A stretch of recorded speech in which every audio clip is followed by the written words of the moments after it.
La matinale d'Europe 1, 6h30, 9h. Thomas Soto. C'est le débrief de la matinale, les temps forts de ce que vous avez entendu ce matin sur Europe 1. Manquera-t-il des assesseurs dans les bureaux de vote dimanche ? Visiblement, oui, il y a un risque. Toute la France est concernée. Écoutez, c'était l'enquête du 8h signée Sandrine Prioul. De Marseille à Saint-Nazaire, même les plus petites villes de 2000 habitants en manquent, ou encore en banlieue, où le maire de Saint-Ouen en Seine-Saint-Denis vient de lancer un appel à tout le département pour dimanche.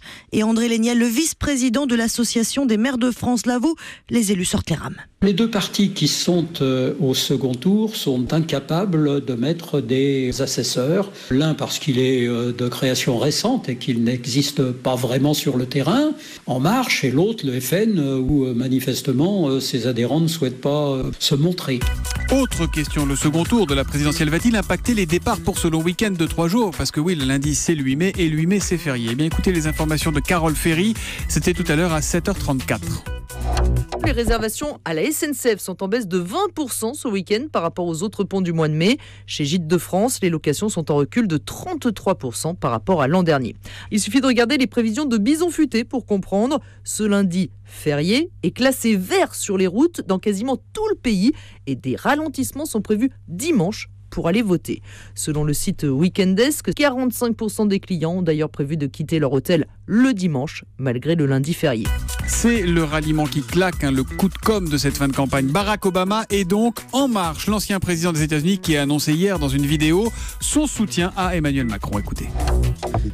Parce que cette élection est trop importante. Je veux que vous sachiez que je soutiens Emmanuel Macron pour aller de l'avant. En marche. Vive la France. Alors, qui a organisé ce ralliement ? Il semblerait bien que Laurence Haïm, porte-parole d'Emmanuel Macron et ancienne correspondante d'ITélé à Washington, n'y soit pas pour rien. Explication de Xavier Yvon, c'était tout à l'heure à 6h32. La journaliste a couvert la Maison-Blanche pendant les années Obama et elle a gardé de bons contacts. Le rapprochement se fait naturellement. L'ancien président américain et le jeune candidat français ont des valeurs et des objectifs communs. L'hypothèse d'un nouveau déplacement d'Emmanuel Macron aux États-Unis pour s'afficher avec Barack Obama avait été envisagée.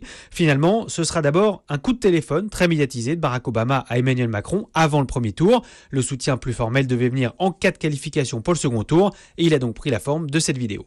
Voilà, et enfin, que regardent Marine Le Pen et Emmanuel Macron quand ils sont devant la télé ? La face cachée des candidats, c'était à 8h-5, c'est signé Ballas. Jean-Philippe. Pour Marine Le Pen, ce sera cette série culte, série britannique, histoire d'héritage, de demeure d'étrangers, Downton Abbey. Je n'ai pas géré Downton depuis 30 ans.